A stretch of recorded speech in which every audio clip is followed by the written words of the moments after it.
Why are you not a Christian?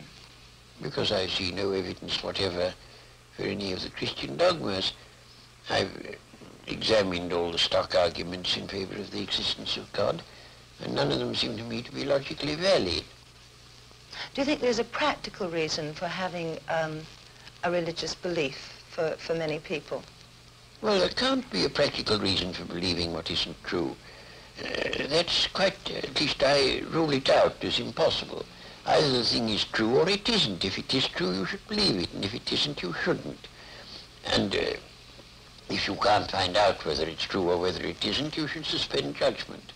But you can't, it seems to me, a fundamental dishonesty and a fundamental treachery to intellectual integrity to hold a belief because you think it's useful and not because you think it's true. Well, I was thinking of those people who find that some kind of religious code helps them to live their lives. It gives them a very strict set of rules, the rights and the wrongs. Yes, but you know, those rules are generally quite mistaken. A great many of them do more harm than good. And they would probably be able to find a rational morality that they could live by if they dropped this irrational, traditional, taboo morality that comes down from savage ages. But are we, perhaps the ordinary person, perhaps isn't strong enough to find this own personal ethic? They have to have something imposed upon them from outside.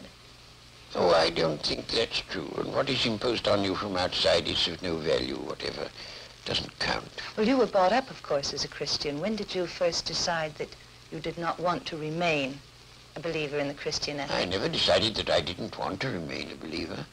I decided between the ages of 15 and 18, I spent almost all my spare time thinking about Christian dogmas and trying to find out whether there was any reason to believe them.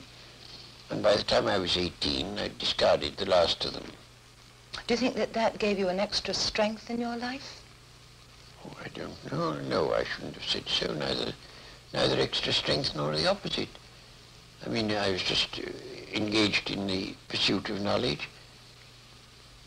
As you approach the end of life, do you have any fear of some kind of afterlife, or do you feel that that is just an impossibility? No, I think that's nonsense. There is no afterlife? None whatever. Do you have any fear of something that is common amongst atheists and agnostics who have been atheists or agnostics all their lives, who are converted just before they die to a form of religion? Well, you know, it doesn't happen nearly as often as religious people think it does.